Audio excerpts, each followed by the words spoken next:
Hey everybody, this is Matthew Soltesiak, and you're listening to Not the Same Old Lions podcast, part of the Minute Media Podcast Network. The Detroit Lions are now in a new, grittier era, and we look beyond just the kneecaps when it comes to the analysis. I speak with a variety of guests and interview key players, gaining more insight on what makes this team go. Welcome to another episode. In episode 251, we hit on a number of topics. Where are the Lions with the offensive coordinator search at this point, and what variables might still be in play? Plus, we're going to discuss an initial look at some roster decisions that are coming up and why there might be an even bigger turnover than we've seen in the past. Plus, final thoughts on this season, as we couldn't fit everything into the last episode, and we'll have playoff reaction from this past weekend. We'll get to all of that and more. Let's get to it, Lions fans. Hey everyone, this is Lomas Brown, and you're listening to Not the Same Old Lions podcast. Joining me today is Coach Jerry Ainger. He's a former Michigan High School Coach of the Year. He was also named Coach of the Week by the Detroit Lions. He's a scouting and training director for Bull Rush Sports. Coach, happy cold January Monday to you. Yeah, beautiful weather outside. A lot better inside talking Lions football. And joining both of us to do such a fun activity is the senior sports writer for the Traverse City Record Eagle, James Cook. He's also sports writer of the year for Community Newspaper Holdings Incorporated. James, look forward to getting your insights on a lot of this stuff. Yeah, always fun to look ahead to the season and try to guess what things are going to happen. Yes. Well, one thing I don't want to guess is what's going to be in that coffee cup when I go to have a cup of coffee on Sunday morning with my wife. That is coffee by Roaster Jack Coffee Company, folks. They've been doing this for 25 years, roasting premium beans from small farms around the world. Have you tried yet? If you have not, go to roasterjack.com. Use the code LIONS. It'll get you 20% off your next order. Roaster Jack Coffee Company. Be a hero, brew great coffee, and go Lions. Guys, I almost feel like we might be a broken record here with what I'm about to say, because we did our thank yous at the end of the year for, New Year's. And then last episode, it was episode 250, so another milestone. But this is worth being a broken record for. This is the 3-year anniversary of the show. We're entering year 4. And so I just want to say again, thank you to everybody who's tuned in, who's supported this show along the way, whether it's our sponsors, whether it's fans, whether it's people we've met in person at different events, or the people who comment on YouTube or engage with us on Twitter. It's a lot of fun. It's greatly appreciated. And it just adds one more element to the fandom here and to following the Lions. That's awesome, dude. The good thing, I'm glad the show is getting older and we are not. I like that perception there, Coach. So, and Coach and James, thank you guys, man, for everything you do to bring to this show, to add all the information, all the insights, all your experience. I think the three of us just together bring a pretty good product, and hopefully the listeners continue to agree.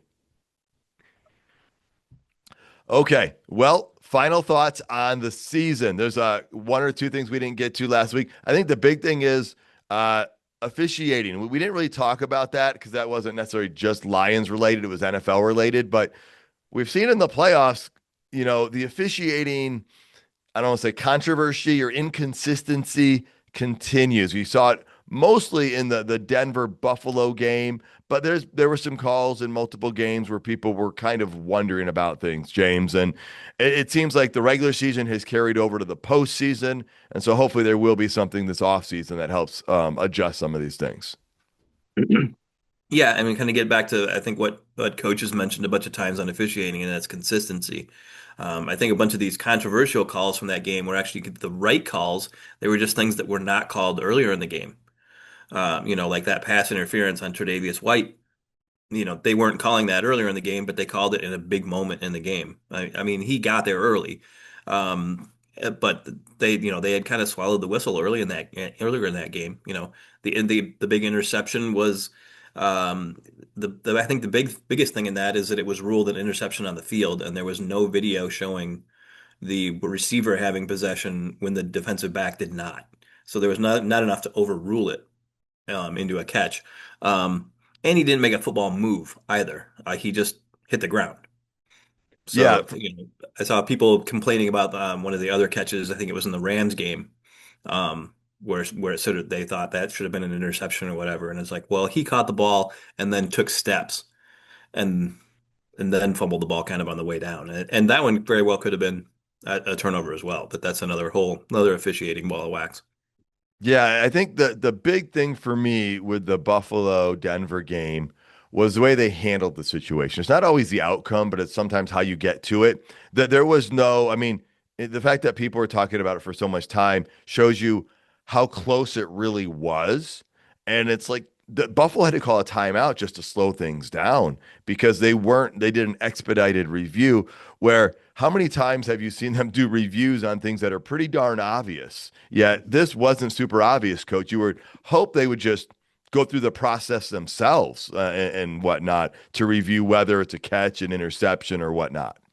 Yeah, it's and I don't know. I guess when you got the commentators talking about it, when you got the official expert talking about it, it's going to drain, it's going to draw all this stuff up. Like you said, I think you said about 3, 4, 5 shows ago, with all this technology we have, we think we could get it right or not get it right, and I guess that's just something. And I think the NFL, that's got to be one of the NFL's top priorities to address this offseason on how they're going to do this. And, my thing from as a football coach, we have evaluations as a staff the day after a win or a loss. And I think the refereeing crews need to, and we're watching film and we're going down, what can we do better? And this, I don't think this is happening because they're not full-time officials. And I think it's something that they have to mandate. Yeah, and I don't know if they need to mandate all full-time officials. I think uh, I'm open to the idea of having some full-time and some Mhm. part-time because I think some people want to stay part-time. I think it's the processes of what they do. I don't blame the officials for what's happening in real time as far as them making the judgments on the play. I think it is we've added all this technology. How do you get it wrong with the use of the technology after the fact? And so, uh, I do think some sort of reform or adjustment needs to be done. And hopefully they will make steps to, again, be consistent. That's the big thing we want. And that's what you've talked about, Coach, and James, you as well. Yeah, and it's the NFL, so I'm not holding my breath that it's going to happen. All right. Well, one other thing I want to talk about before we move on to the coaching carousel is where the Lions ranked this season in offense and defense. We were number 4 in points and number 5 in yards, you guys, and on offense, and that's really good. But if you really want a little extra perspective on things, we talked about how we lived on explosives and stuff. That was last year we were number 1 in points. In the 2 previous years, we were number 5 in points. So right in the same area. Yards wise, we ranked 5th. Last year we were 2nd, the year before 3rd, the year before 4th. So we didn't gain as many yards. And again, that only tells part of the story because we talked about the consistency about being able to, stay on schedule, as coach will tell you, right? We're moving the ball forward. We don't need the 12 to 15 yarders to pick up the first down. It's 3 to 4 yards. So the offense, contributed to some of the issues on the overall results. The defense as well. The defense really fell back this year. We ranked 22 in points scored, only 7th in points scored last year. 18th in yards allowed last year, 20th. So as we've talked about before, we were a bend but don't break defense. This year we bend and we broke at times. We were much more similar to the 2023 season. And so that kind of played into that. The defense itself did take a big step back and looks more like those earlier defenses we saw. James, what are some of your thoughts on those numbers? Well, obviously, I think things took a step back for multiple reasons. One, you had a totally new defensive coordinator who wasn't calling things the same. You had a secondary that by the end of the season was, kind of MIA because of so many people on IR, and new guys playing in there, and they weren't getting a whole lot of pass rush opposite Hutchinson aside from Al-Qadim Muhammad, and they weren't playing him on early downs for the most part either. So yeah, I didn't expect the defense to necessarily take a huge step forward unless they stayed healthy, and they didn't. So and the offense, we've addressed the offensive line a million times. We have. And, I don't fault Brad Holmes going into the season because he put a lot of effort in the last couple years into that secondary. And if it was healthy, I mean, when it was healthy earlier in the season, we saw some great things. Mhm. Um, Coach, anything you want to weigh in on that before we head into the coaching carousel? Yeah, I still go to third downs on both sides of the ball. And those are huge. And then, excuse me, being able to stop them in certain situations and getting off the field and, by us not staying on schedule. But I think the third downs was huge on both sides of the ball. And then I'm going to go back to the luck, guys. You watch the games this weekend. I'm sure after we talked about that last weekend, you saw a fumble and somebody recover it and you're going, oh my God, that's what he's talking about. You think about that in the back of your mind each time, and hopefully the ball bounces our way and injury free for next year. For sure. Okay. Well, let's talk about the coaching carousel. It does affect the Lions. They're looking for an offensive coordinator. We know that, but there are a lot of head coaching vacancies and there are multiple offensive coordinator vacancies in addition to the potential new ones where those head coaches are going. John Harbaugh has officially been hired in New York. Kevin Stefanski is being hired in Atlanta. They play a role. Mike McDaniel's been interviewed for OC positions and head coaching positions. The Eagles are looking for an offensive coordinator. Oh, by the way, Sean McDermott was let go today. We're recording this Monday late in the morning. This has been the biggest coaching turnover for head coaches since 2002, you guys. It might be a tough time to look for an offensive coordinator, but at least we're not looking for a head coach. And at least we have a desirable place for an offensive coordinator to come. So, where are we at? Well, let's recap some of the guys we saw of interest. We talked, David Blau was of interest. He got rehired and promoted, technically not rehired, but promoted in Washington to their OC. Mike McDaniel, a guy that a lot of people would love, or that seems to be the fan favorite, former head coach of the Dolphins. Arthur Smith, offensive coordinator out of the Steelers. Not quite as popular on social media. You got Zach Robinson, offensive coordinator for the Falcons. You've got Mike Kafka, right, offensive coordinator and interim head coach from the Giants. And then you've got Jake Peetz, the passing game coordinator out of Seattle. T. Martin, the Ravens quarterback coach, are all people of interest who have either there's been talk of them getting an interview or they've gotten one. I want to add another name to this list of potential. I've heard some people banter about it, and it could be now that the Bears are eliminated, maybe the Lions look at interviewing Antoine Randall L., wide receiver coach for the Lions for a few years. He is currently the wide receiver coach and assistant head coach for the Bears. He followed Ben Johnson there. Have you guys heard of any other people that the Lions are interested in or potentially interviewing? There's so many. I Yeah. try not to look, man. I mean, especially with 10 new head coaching positions, and we're playing 6 next year, new head coaches. So yeah, it's insane.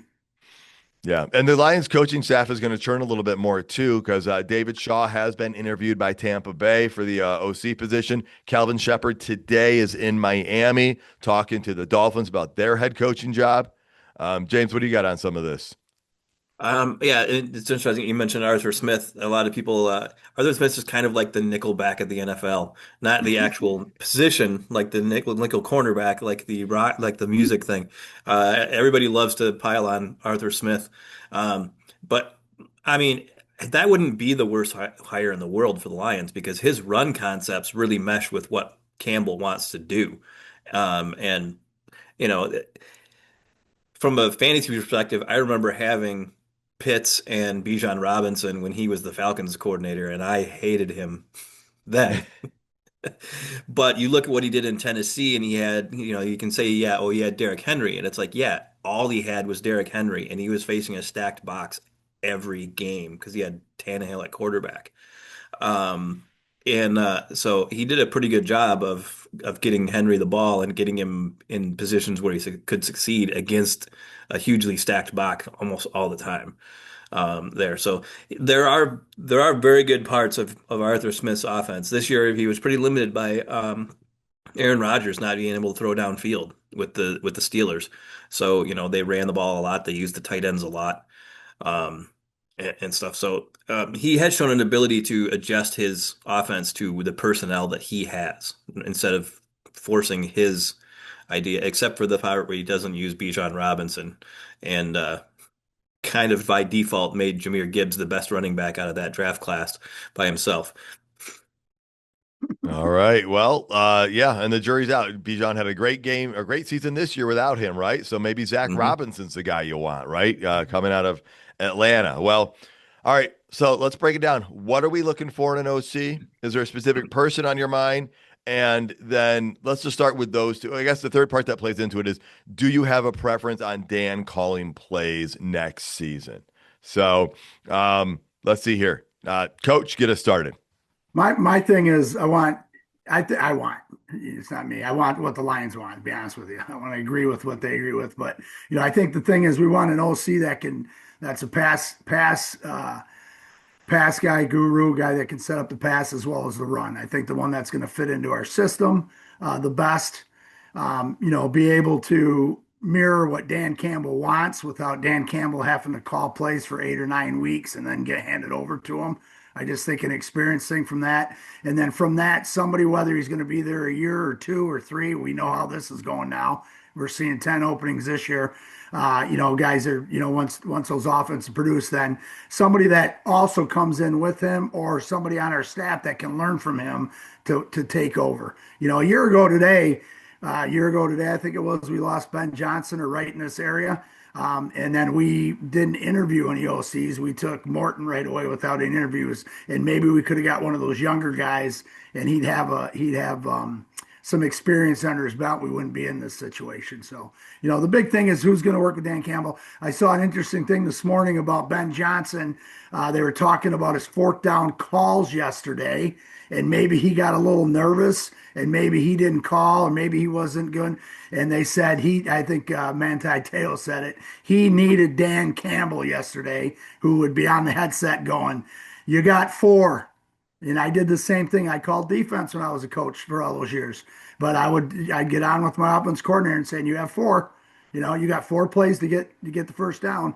You can go for it on fourth down. We want to get within 3. We want to stay on schedule and stuff like that." So, that's the one that I want. That guy that fits in there, that's on his headset and he's waiting for the big dog MCDC saying, "Go for it, trick play, whatever you want. Let's do it," and everything will work out. And again, we all have our favorites, but I guess my favorite's the one that Dan Campbell believes is his favorite.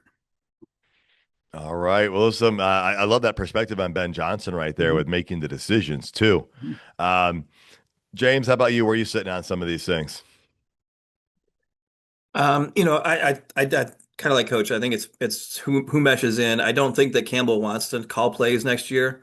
Um, he wants an offensive coordinator who's going to be able to come in and handle that right away, and so he can be the executive and make some of those other things. When to call timeouts, when to do challenges, just being able to be a little more hands-on with everything in the game instead of worrying about just the offense.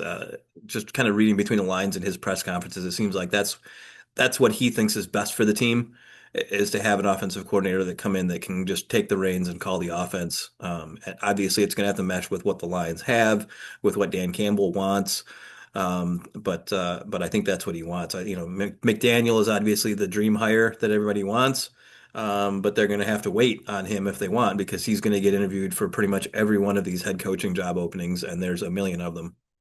But the Yeah. Lions are in a good position in that if they don't get him, they kind of are going to have their choice. I think I can't think of a better offensive coordinator uh, opening right now than what the Lions can offer a coach as far as weapons that you have, people already in place. And you can tweak that in free agency and the draft obviously too. But what's already in place is a pretty good offense already. Yeah, I agree with all those sentiments, and it is a very attractive place for a job because all those other places that are hiring head coaches, they're going to have to hire an offensive coordinator as well, and that is where the Lions do have that lead. Coach, I like what you said. the Lions are talking to lots of people, that's what you want them to be doing, right? So they're going to get a lot of input versus just zeroing in and going in and getting that one guy that they think they want ahead of time. So talking to all these different people, they're going to get that different feel. It's got to be somebody that meshes well with Campbell. I like it better if Campbell's not calling the plays, not because he can't do it, but for a couple of reasons. You talked about Ben, right? If you're doing both jobs, there's a lot more pressure, but it's not just pressure. You don't have the extra input. You don't have the calmness to be able to analyze something because you're already thinking about something else at the same time. And so if you can have an offensive coordinator who gets you and you're able to help them, and then you can also spend time on your defense and special teams and all that, I like that better. Now, if Campbell does decide to call plays, he has a whole offseason to figure it out versus trying to figure it out mid-season. And as some people have said, that might impact who gets hired as OC, because some people coming in might want to and expect to call plays versus not call plays. The Antoine Randall L thing, I think that was Matt Derry from Locked On Lions who floated that idea out there, and I'm sure some other people have, but I'm open to them talking to him, seeing what that looks like. Zach Robinson, Mike Kafka, they've got some interesting things about them. Ultimately, I haven't done a deep dive into every single candidate. I think the important things for whoever it is, that they've got to work well with Campbell, and I think they need to be detail oriented. And that's something where we saw so many penalties on the Lions on offense and so many breakdowns, or as coach, you would say, missed assignments, right? And so we got to get, Campbell even said it, got to get back to a couple years ago. And I think that's going to kind of influence some of this stuff. Yeah.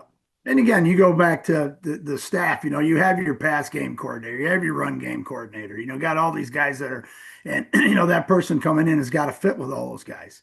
They all got to be, last year I thought, and again, I'm going to give, last year, I think everybody fit that position. Everybody fit in there. Everybody was on the same page, not sure. And again, that's what Dan Campbell can adjust by not having to make the calls where he just lets those guys do their thing. And we had Shep last year as a rookie D coordinator, Campbell for the last, let's look, we talked about the defense with injuries. I think, James talked about it, right? 1 player out, 2 players out, 3 players out, 4 players out. Think about that. When did those all start falling apart? Was it week 10 when Dan Campbell all of a sudden was focusing most of his time on the OC position as well as the head coach and not helping out or walking into those little rooms and going, no, we're not running that. Or yes, we're running that. And I think that's that OC's gotta fit. He's got to get along with the guys that are already on staff, because I don't see us getting losing any of those guys. Maybe bring somebody extra in to help work with those guys, or maybe train that offensive line coach that we have to call plays too. Yeah, and I think one difference you've noticed already in who they've brought in for the coordinator interviews and for other things looking at is that they're kind of going outside of Dan Campbell's comfort zone a little bit in this search, to try to get the right guy. It used to be that Campbell would bring in guys that he knew that he's worked with before, so that he knew that hopefully the personalities would mesh. And I think that was kind of the thing with Morton, is actually he thought he knew that, and Morton's personality was kind of the thing that didn't mesh with the players. But this year, the guys that he's bringing in are not guys that he has real strong connections to. So he's making, I think, more of an effort to go find. I'm looking for the best guy for this offense, regardless of if I know them personally or not. And I think that's actually a pretty big change from previous hiring cycles for the Lions. Yeah. And like I said, I like that they're talking to so many different people, because then you don't know what's out there if you're not talking to what's out there. And I hope whoever it is, they value the 2-back running back sets, and they find a way to feed both running backs and keep David Montgomery here, because even though he's not a free agent, he is a person whose future is a little cloudy with the Lions at this point. So I guess Arthur Smith would be the guy to get Montgomery involved, right? Yeah. We love Tyler Algier. Yeah. for sure, and you're seeing more and more teams that are successful with the two back system, and so uh, let's transition into that right now. As we do that, though, another thing I think you might want to consider transitioning to is whatever you're drinking, switch it to a cup of Roaster Jack coffee, folks. They're out of Traverse City, Michigan on a cold winter day. How about a nice warm cup of coffee? They've been doing this for a while. Go to roasterjack.com, use the code LIONS, get 20% off your next order. Okay, personnel decisions. This is a big one. And I know we ran down some stats last year, but just in general, a number of guys are going to be gone next year. That happens every year. But there's going to be some big decisions. Right? We've got free agency. Who do we want back? Are we skeptical they might bring somebody back? I got to touch on David Montgomery again for just a minute. I know we talked about him last episode, and I got to give Justin Rogers a shout out for this analogy about a month or so ago. And it's a good analogy because the David Montgomery situation is complicated. First off, guys, you would all agree. Dan Campbell said it. When David Montgomery is involved, we're a better team. Right? I'm paraphrasing, but that is true. This roster is better with David Montgomery on it. Now, Justin Rogers said they're paying him to be like Mark Ingram to Alvin Kamara. But this year, they used him like Latavius Murray to Alvin Kamara. And you don't pay Latavius Murray money, or you don't pay that usage for Mark Ingram. You know what I mean? If you're not getting that. So I love that analogy by Justin Rogers from Detroit Football Network. And that's the thing. If the Lions, and that was part of my problem with the Lions half of this season, as I felt like they weren't using the personnel correctly when other injuries were popping up and other things weren't working. But they're going to have to put money into the offensive line, and they're going to have to put money into other places because when Hutch was on a rookie deal, when J-Mo was on a rookie deal, when Sewell was on a rookie deal, you had more salary cap space. Now those rookie deals are gone. Jared Goff's nice contract, his very bargain one, which is gone as well. So now you've got less freedom to spend in these other areas to support these guys. And Jahmyr Gibbs is going to be getting a contract soon, as will, Jack Campbell. And so I don't know how much money you can put in the backfield. I think in a perfect world, we're looking at David Montgomery with the Lions for one more year. And that's like a perfect world because I think that makes the team better. And if you're going for that Super Bowl run, that get back into the postseason and give us a chance, you got to bring Montgomery back one more year. I don't care if you're adding a void year on somebody else's contract to kick it down. I mentioned it, guys. Go to notthesameoldlions.com. I wrote an article about this, and the 2001 Baltimore Ravens let their backup running back go after they made a huge acquisition for a quarterback coming off a Super Bowl win. And if they would have kept that backup running back, I think things would have been very different. So, final thoughts on David Montgomery, James, before we get into these free agents. Anything you want to add or your perspective on whether they should bring him back? Yeah, I think every fan would say, that they want Montgomery back. I think that Montgomery is a great backup to have. I know in backup running back terms, he's expensive, but I think he's worth it. He's worth it. What if you get rid of him, what are you going to go into next season with your backup running back as Sion Vaki? I love his potential and everything like that, but he's also had a really tough time staying healthy in 2 seasons. Are you going to try to spend a draft pick on a running back to get cheaper at the position? I don't know. You can do that anyway and have that person as the third running back and have Vaki specialize on special teams and maybe even play some safety, and still have your cheap third option to develop for when you do move on for David Montgomery. But I think that with this window open, I think they need to keep him if they can. Yeah, because as we talked about, and coach, staying on schedule. How do you stay on schedule? You run the ball better. And it wasn't Montgomery and Gibbs' fault completely that they didn't run the ball well. That was another area of the team. And if you're going to make that other part of the team stronger, then benefit from keeping Montgomery there. Half the teams in the NFL, he could potentially start for. That's how good he is. Or at least be in a very heavy rotation. Coach, Thoughts on David Montgomery?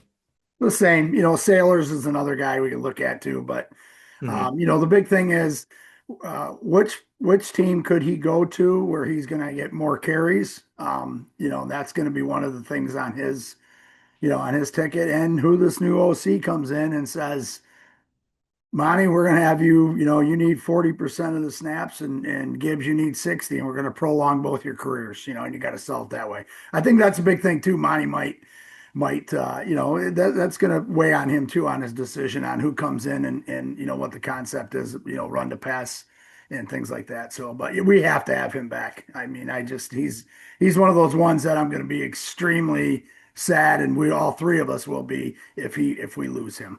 But we'll be rooting for him whatever team he goes to, long as it's not in the North. For sure. I mean, I was ecstatic when we got him from the Bears, and Yeah. so he'll be turning 29 this summer. And again, he didn't have as much wear this year, but he wants to be in the game, and I don't blame you because as coach, you'll tell us you've seen your players go through this. You only have so much time. Your window as a player is open. You want to play, and so if we can strike that balance that works to keep him here, that would be amazing. And the Detroit Lions are a better football team when he's on it. He checks every single box. Okay, Coach, you said you looked up some numbers. I know James did last year about percentage of roster turnover and stuff. You want to hit us with those as we start looking at some of the free agents the Lions are going to have to make decisions on? Yeah, we got 23 of those free agents, and I know you guys will talk about that in a minute. I got some things, but I went through and I checked all of the retention from all the teams last year, all the playoff teams and the Lions. I didn't do everybody. The Broncos kept 86% of their roster from a year ago coming into this year. Where are the Broncos right now? All the way down to the 49ers, who kept only 63% of their roster, but they got their injury. The Lions were at 80% last year where they retained their roster. 80%. They were the number 4 team in all of football. Okay. But, Yeah. and so they were the number 1 team of all the teams that did not make it to to the playoffs. So that makes sense, right? You guys understand that the NFL average was 71.4% last year of retention. They say that's like 35 to 40% of the people guys are getting cut or released or whatever. And so, and again, the NFL average was 71.4%. So the Lions were at 80%, which of course is a little over less than 9% above that, which tells me they're probably not going to, because we heard Dan Campbell say changes.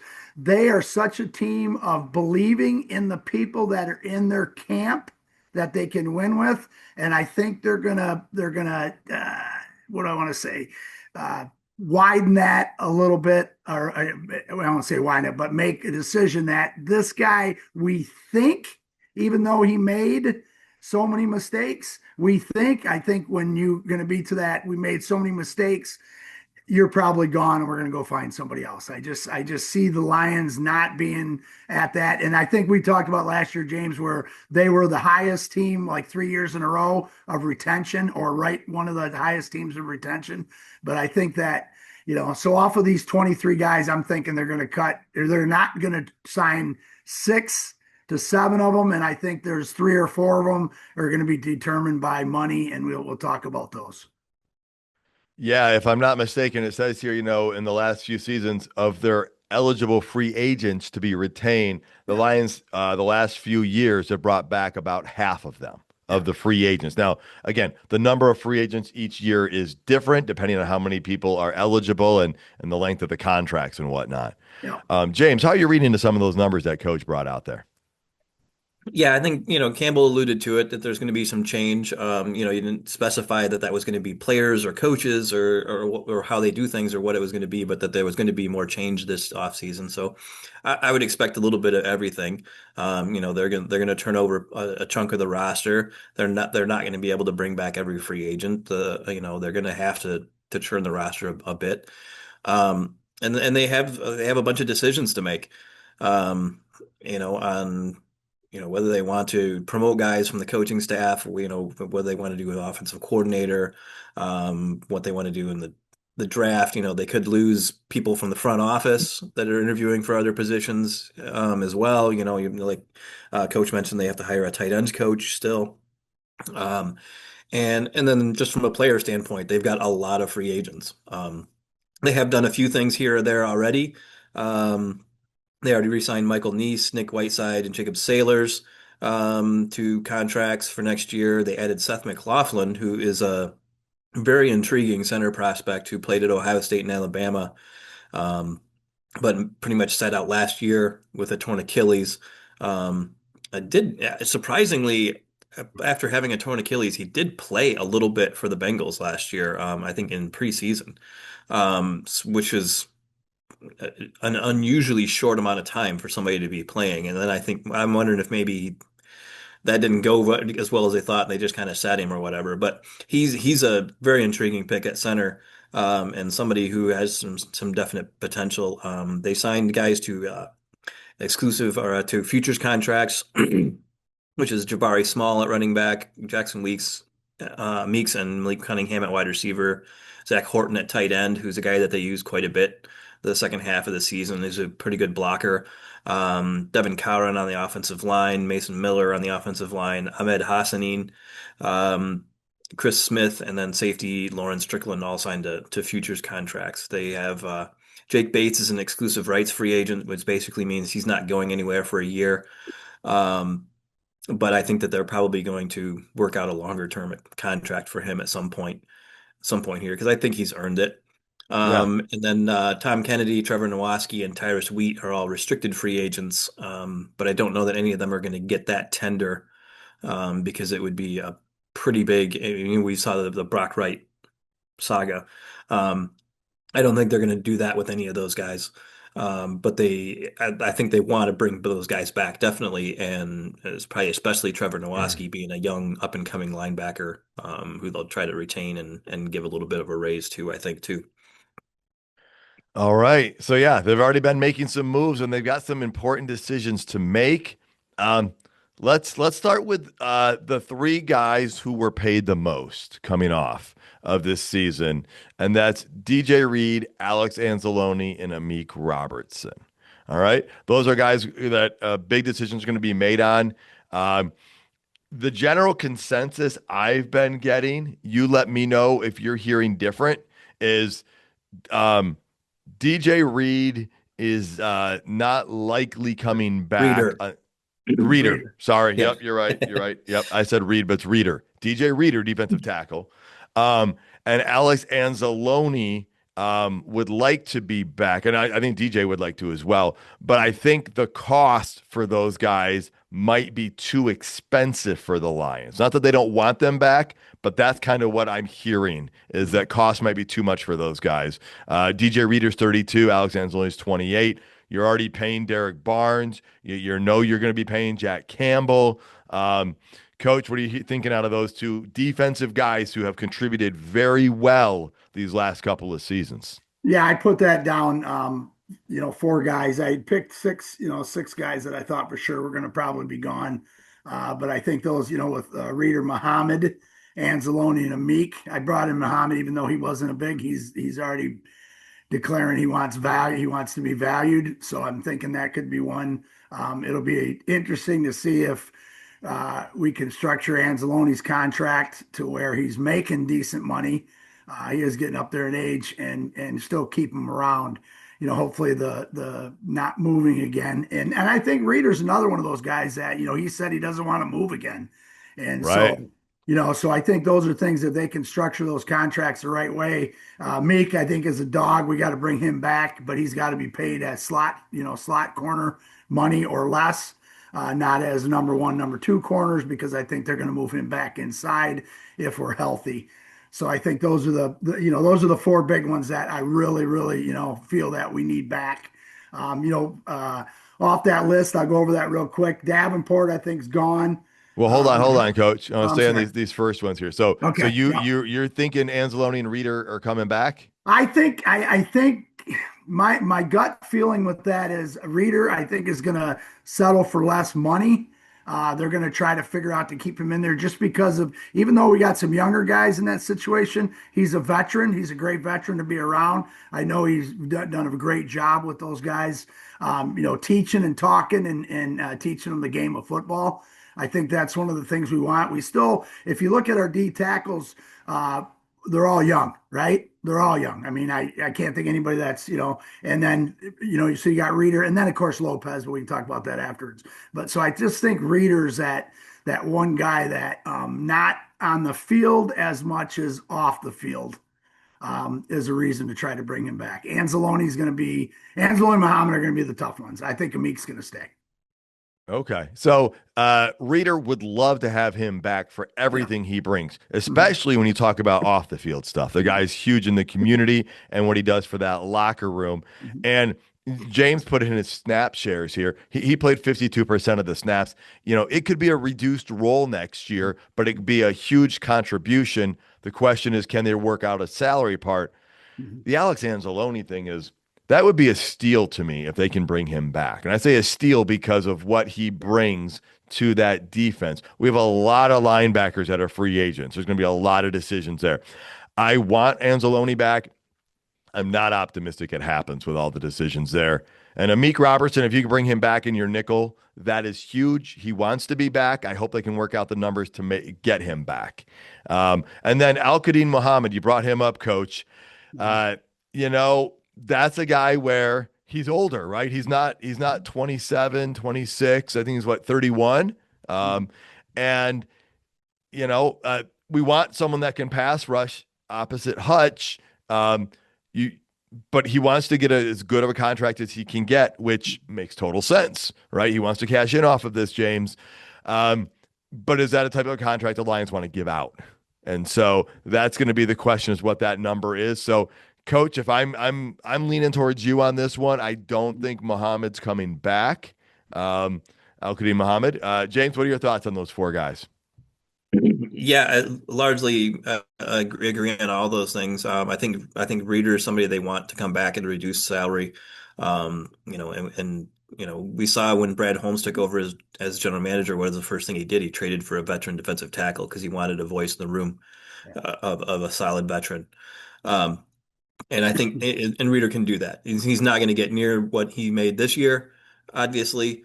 But I think that there's a pretty decent chance that he comes back at a pretty significantly reduced salary and a lesser snap share. I mean, DJ Reeder has to know that he's getting older and playing fewer downs is probably good for him in the long run. So that's a marriage I think that I think could happen. Alex Anzalone, he's only 28. Right. I think he posted on Twitter today or last night a chart showing who was the best coverage linebackers in the NFL last year, and he was right up in that top quadrant. And then he just posted, the little eyeballs emoji with it, and that's all he said. So he's still doing that. He's still effective. I would like to see the Lions re-sign him. Maybe they're going to want to probably do a 1-year deal, but he's going to want to probably do a 2-year deal. So, and you know what? Somebody else will probably give him one if the Lions don't. A good one. That's the thing. I think somebody else might be willing to pay him more than Detroit. Yeah, he made 6.25 last year. If they give him a 2-year, 15 contract, that's a pretty good bump up.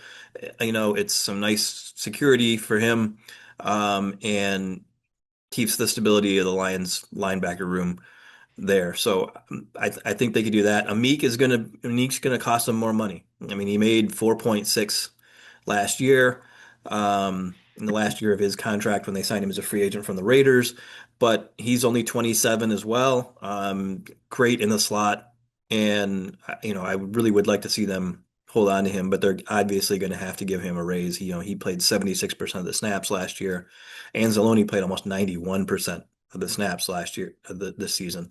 So I think that those guys are guys that they're going to try to bring back. It's just a matter of how you can move cap money around.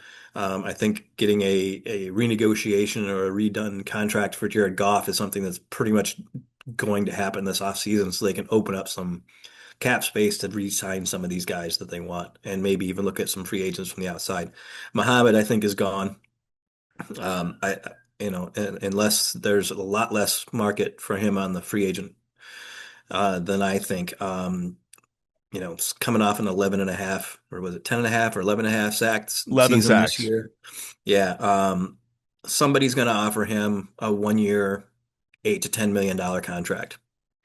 And the Lions are not going to do that with the cap situation that they're in. And he's in a position where if somebody offers him that, and somebody will, he's got to take it. He's Yeah. been a fringe player in the NFL most of his career, so he's never really made above the vet minimum. He's got to set up himself, to be able to retire comfortably and have a good life here. This is his Yeah. chance to do it. So I don't blame the guy at all. But I don't think it's going to be in Detroit. Yeah, that's where I'm leaning as well. And honestly, with Alex, as much as I want him back, I don't know if they're going to put the money into the linebacking area because I think they need to work on the offensive line and defensive line, especially. I want to stay with the defensive line, though, because we brought up DJ Reader. We know Lee McNeil's coming back, and hopefully just another year removed, that he'll be in better shape. But we've got Levi Onwuzurike, Roy Lopez, Marcus Davenport, and Josh Paschal, you guys, all along that defensive line. Coach, you started talking about Roy Lopez, so I'm going to give you back this defensive line. You got 4 names right here. I think there's one we all agree we want the Lions to bring back wholeheartedly. The other 3, there's more nuance. So what are you looking at with these guys on the defensive line? Well, it's funny because I put Marcus Davenport as the number 1 guy gone. I put Levi and Paschal as 6A and 6B if we lose 6 of these guys off this, which I think we're going to lose more because we just talked about the money concept. Levi, I think the thing with Levi and Josh, Levi can play inside and outside, even though he's injured. And we signed him last year for like 4.5 million, I think. I think we could probably bring him back on that. But I think those are guys that are with him and Paschal. Paschal is just a great leader. We talked about that year when they drafted him out of Kentucky, 3-time captain. Both those guys are could do some things for us at a reduced rate. Of course, they're not going to come back and get money. They could, who knows. But I figured those were a couple of guys that were going to be gone. Lopez, I don't think is going anywhere. Man, that last few games, whether it was, run stopping, or his pressure on the quarterbacks and made some big sacks. I think he's one of those guys. And now he's a little more of a veteran too, isn't he? This is his 5th year, maybe. Does that sound right, you guys? He's 29. 29. So yeah, this is his would be 29 next year. Yeah, so it's even got more than that. So I think that's one of those guys that you're going to come back. But I think the other one, if we can get them into camp at a cheap rate and hopefully keep them around, or they can be backups or practice squad players down the line, that would be it. But I think I think Lopez is. I feel Lopez is a sure lock, and the other 3 are. I think Marcus is gone, of course, but. Yeah. All right, James. On the little chart I have in the notes, the age under all these guys is the age that they will be next year. Okay, I got not it. what they are not right their now. current age necessarily, unless that's they what just they had will a be birthday. next season.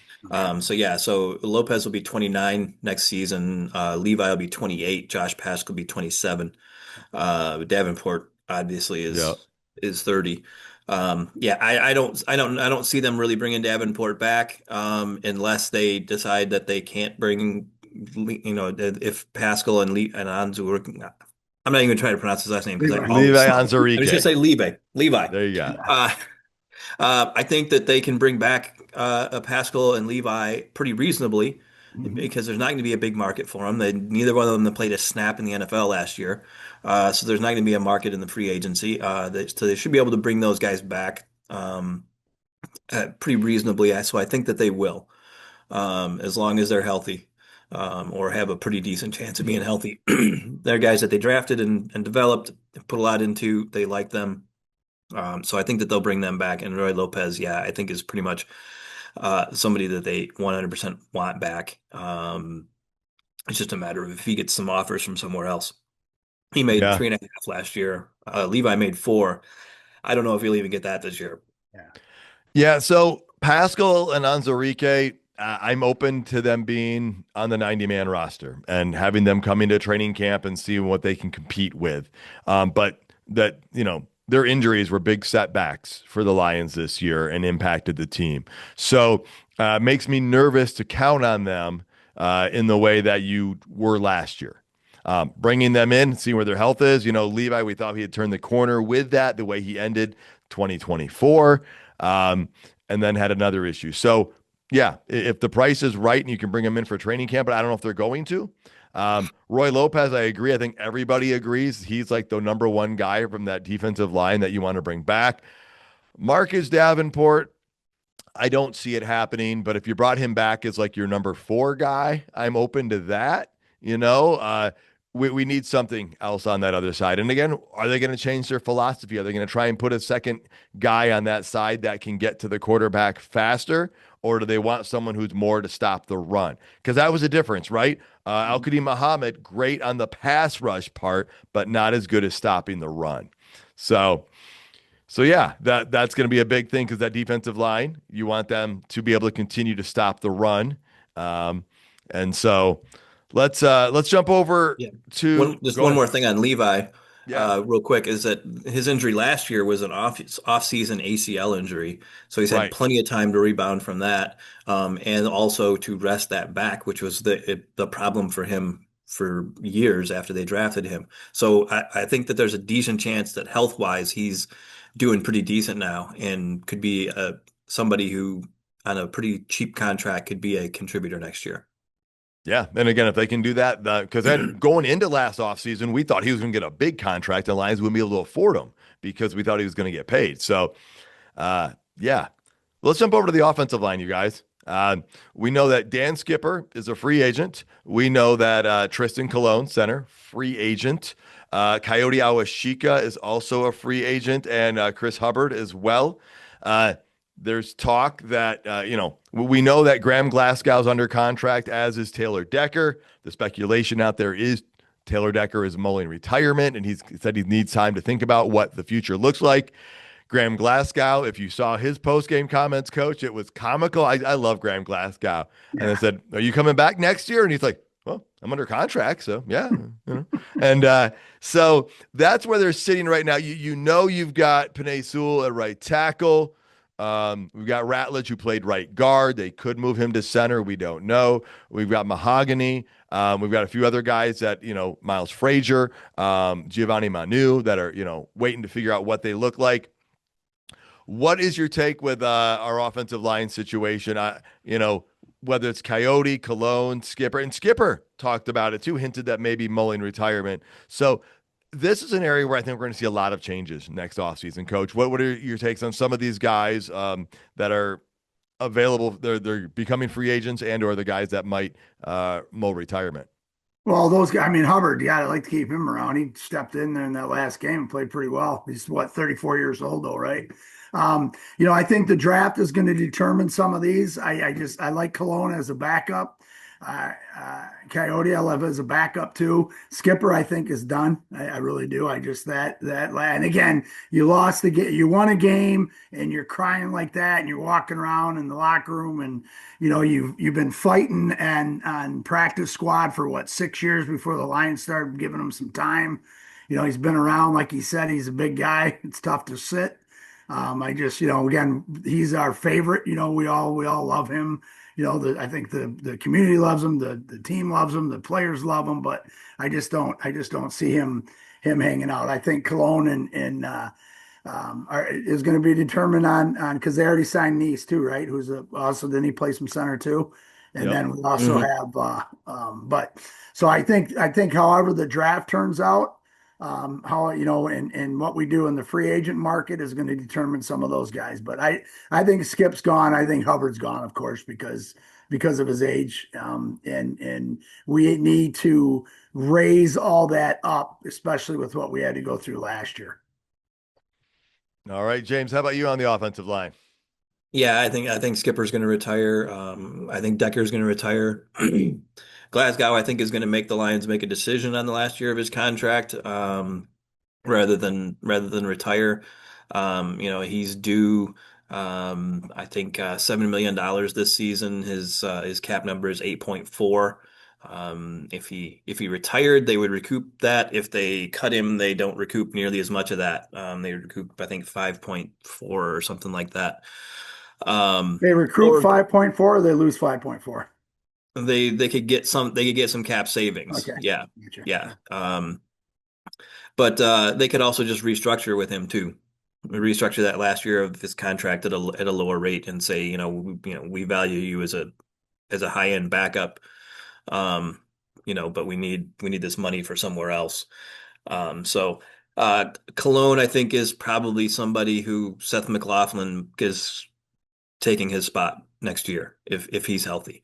And they resign Yeah. Nice, so that's another option at center. Then there's always the possibility that they move Ratledge or Frazier to center. I don't know when that happens or if it even happens. There's already people who are talking about Tyler Linderbaum, the Ravens center at free agent, that the Lions want to go after him, but supposedly he's asking for 20 million a season. So he wants to be the highest paid center in the NFL. So that's going to take some finagling at this salary cap to be able to afford a guy like that. But that would be an instant upgrade and get this line, I think, back to hopefully what it was. But so yeah, OSC guy I think is a guy that they wouldn't mind having back as a free agent. They'll probably bring him back on the same contract if they do. So he's a good versatile guy who can play tackle, he can play guard. So he's a nice backup to have around, and they know him, they're familiar with him, and he's been pretty solid. He's had moments where he's not been very good, but he's had moments where he stepped in and played pretty admirably well as well. So I think he's a guy who very well could be back.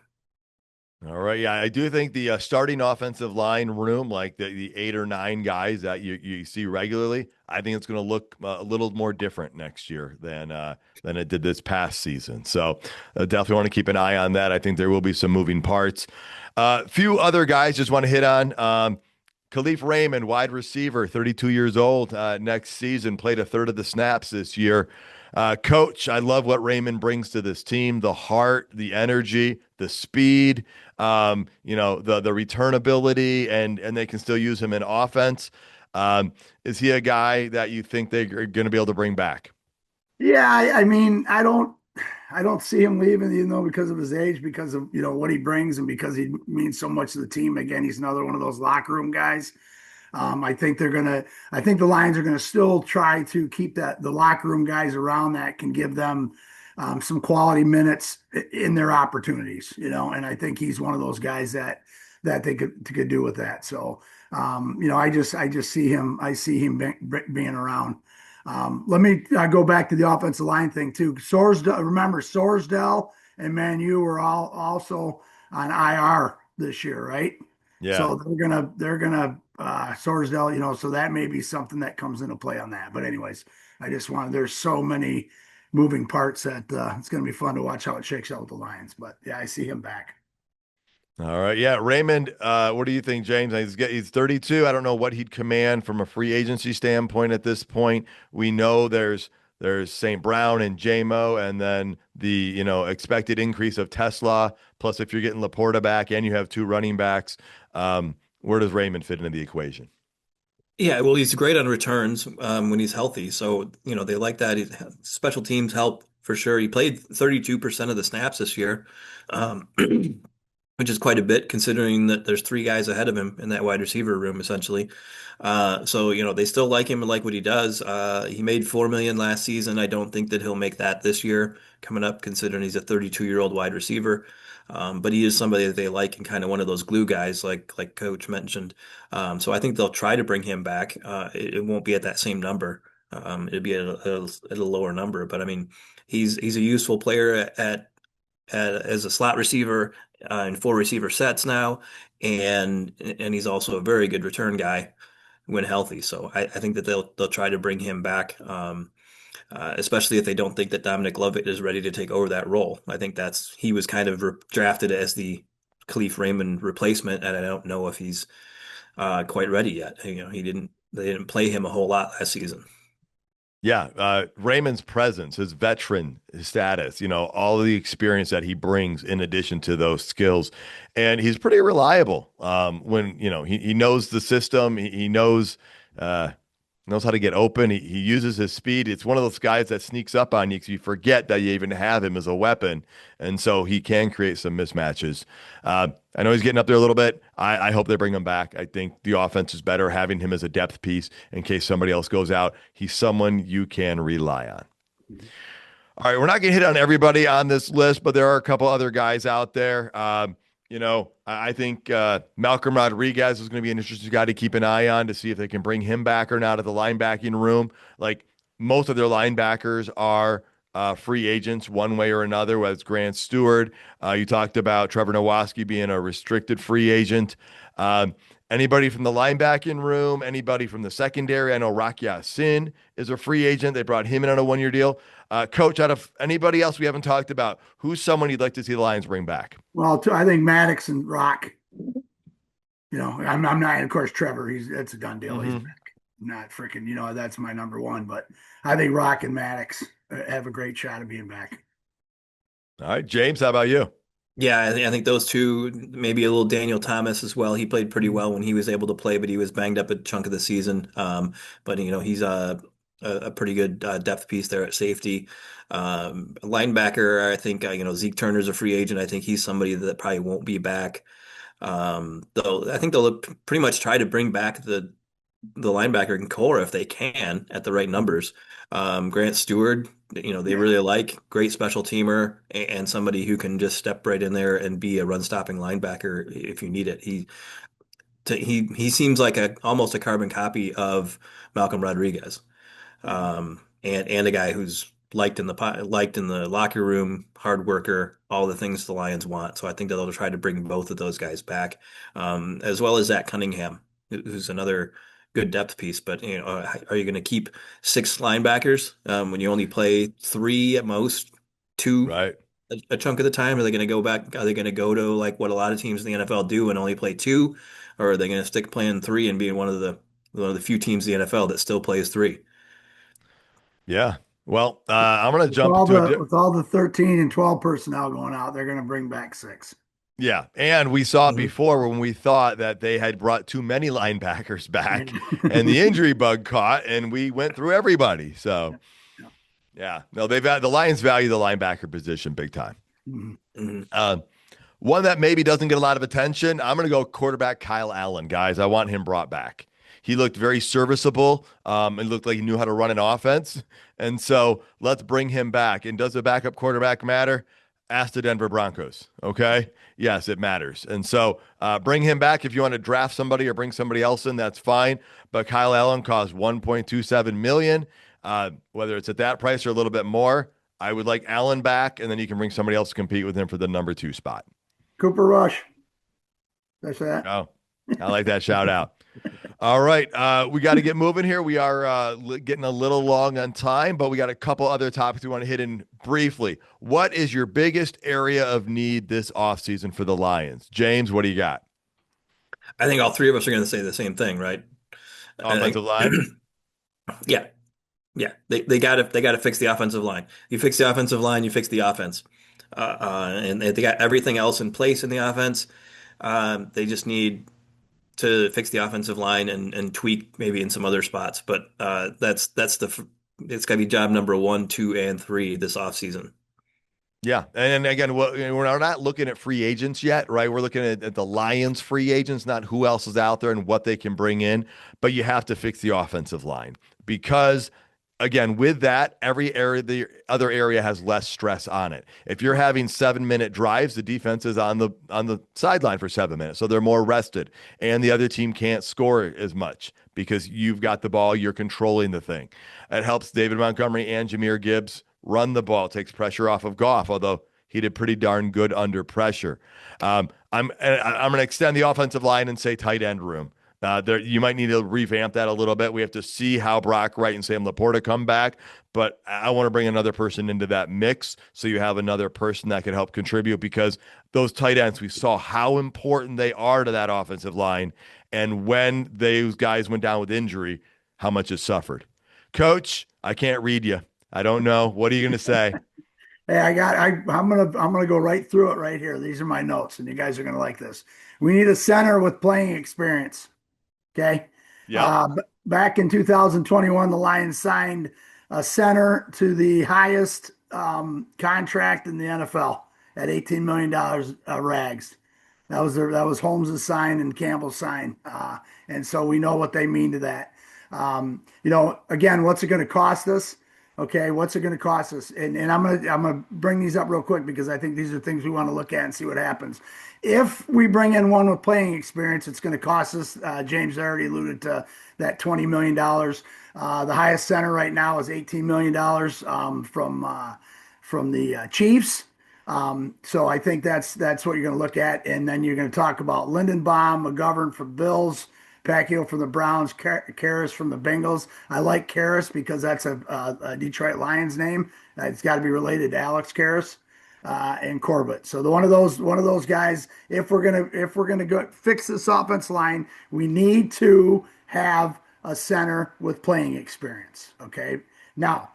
Quick wrinkle off of that. All right. Yeah. So we're going to have to spend that money. If we believe the guards that we have in camp are going to play at a high ceiling next year, Rat, because he had a great year, is going to make that higher ceiling step after a year under his belt. Mahogany, because he had enough playing time that he's going to be able to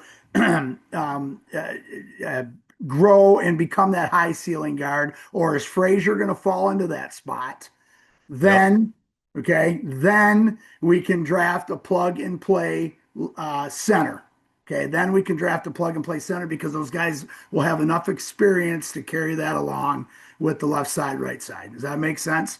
And then of course that goes into Slater, Lou, or Brazelford, which are the three top plug and play centers coming out in the draft as of right now. Again, so I think we have to look at how that's all going to materialize and how that's going to work out from the season. But we have that center position is the biggest position we have to fix for this team to do what they need to do. And everything else will fall into place. So we may have to spend that money there. And some of those free agents we talk about, we may lose. And there's guys that can fit in those positions. But center is the top priority. All right. I don't think you're going to hear James and I disagree with you on that. Again, offensive line, get the motor running. Yep. Okay. Playoff thoughts from the weekend. These are our final thoughts. Denver, Seattle, the Patriots, and the Rams all won. What's one or two takeaways you had from playoffs this weekend? James, start with you. Caleb Williams' stat line in the playoffs. 41 out of 85 passing for 402 yards, 2 touchdowns, and 5 interceptions, a QBR of 51.6. He had that miracle throw at the end of regulation that every coach in the world was screaming no when he threw that ball because he ran back about 30 yards, it seemed like, before he threw that ball. But aside from that, man, everything fell into place this year for Chicago. That's not probably going to happen again. So I'm looking forward to next year. All right. Coach, any final thought or two about the playoffs this weekend? Defense wins championships. That's almost defense wins championships. And you look at all those teams that are flourishing. Look at the Broncos. Everybody's counting the Broncos out this week because they lost Bo Nix. Bo Nix is a dog.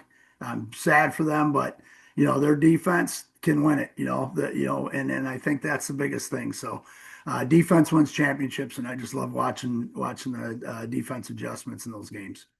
Yeah, and we're going to find out how, we've seen Jarrett Stidham in action before. He is a solid backup quarterback. If they have the running game going and their defense can get the job done, it can be a difference maker. You saw turnovers in so many games be the difference maker. That's an area we do hope the Lions can improve on next year. A couple of our big guys for that were out a lot. I'm going to touch on the Rams beating the Bears, guys. This was a tough game. Ultimately, I wanted the Rams over the Bears because of Ben Johnson going to Chicago. But I got to admit, I am kind of sad anyway, okay? Was always a huge Matthew Stafford fan when he was with the Lions. When he got his instant success with the Rams, I was happy for him and rooting for him. But as they approached that Super Bowl, I was like, I wanted to have I wanted him to have that success as a Detroit Lion. And so that's the part where I'm kind of sad because I wanted that to be with the Lions, and it's not. But I am happy that Ben Johnson, the Bears, who the Lions beat twice, are out of the playoffs. And so I guess I'm probably rooting for Sam Darnold this weekend, though, guys, because there's a pretty darn awesome redemption story right there. And glad he's not playing quarterback for the Minnesota Vikings right now. So, all right. Any last comments, James? You were talking about Stidham. Who do they play in the playoffs next week? The New England Patriots. Where did he play before? Yep. New England. And he's got the support of Nick Foles on this one, too, because Nick Foles tweeted out that the Patriots aren't so good against backup quarterbacks in the playoffs. Love it. Coach, how about you? Yeah, it's just it's going to be fun, and I'm looking forward to that with that quarterback thing, and it'd be nice to see them do that. I love and Sean Payton's a heck of a coach. I got to give some, and Vrabel. I mean, there's some great coaches in. We know it. That's why they're in it. And but the luck and the roster's healthy makes a big difference going into these next couple games. That it does. And, I mentioned I was, wanted Stafford to win it with the Lions and stuff and was sad when, that it was happening elsewhere. Right over my shoulder, guys. That's the quarterback, though, for the Detroit Lions, Jared Goff. I was there when the Jared Goff chant originated, when we played Stafford and the Lions sent the Rams home for that playoff win. So Jared Goff's the guy. Looking to see who the next offensive coordinator is going to be. We will be back once we know that. Enjoy the offseason. Enjoy the next couple weeks of postseason playoff football. And that's what we got, folks. Thank you to Roaster Jack Coffee Company. They've been roasting incredible beans since 1999. Go to roasterjack.com. Use the code LIONS. You get 20% off your next order. Thank you for tuning in. Tell your friends and family about the show. You can find us on social media like Twitter and Instagram. Catch us on all major streaming platforms, including YouTube for the video version. We'd love to hear your thoughts and reviews. Check out more episodes and content at notthesameoldlions.com. And until next time, stay gritty, my friends.